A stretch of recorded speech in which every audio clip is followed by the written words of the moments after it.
I don't know who you are. I don't know where you are right now with your walk with God, if you're a Christian, if you're not a Christian.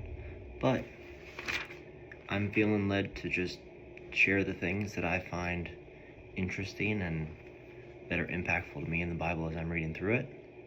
So I'm inviting you to come along.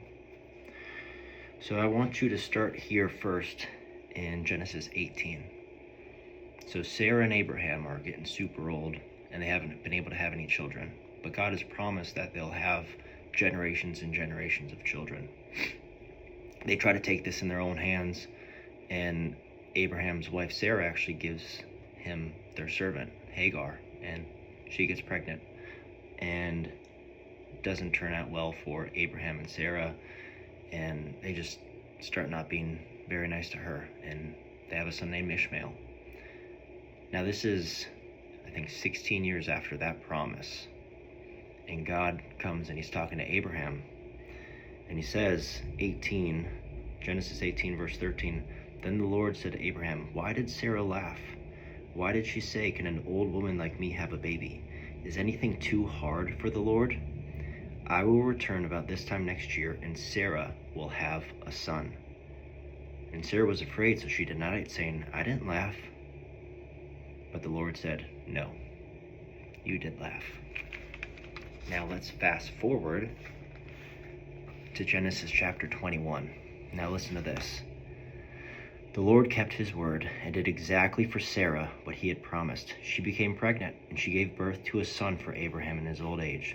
This happened at just the time God had said it would. And Abraham named his son Isaac. 8 days after Isaac was born, Abraham circumcised him as God had commanded. Now Abraham was 100 years old when Isaac was born. And Sarah declared, 'God has brought me laughter. All who hear about this will laugh with me.'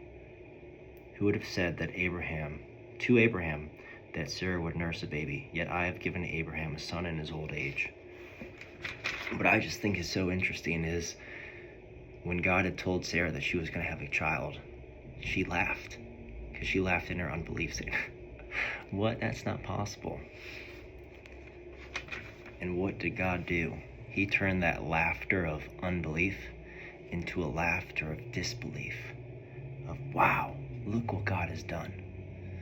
I'm going to ask you today, what in your life are you laughing at? And how can God change that into something where you laugh about, enjoy? Have an awesome day.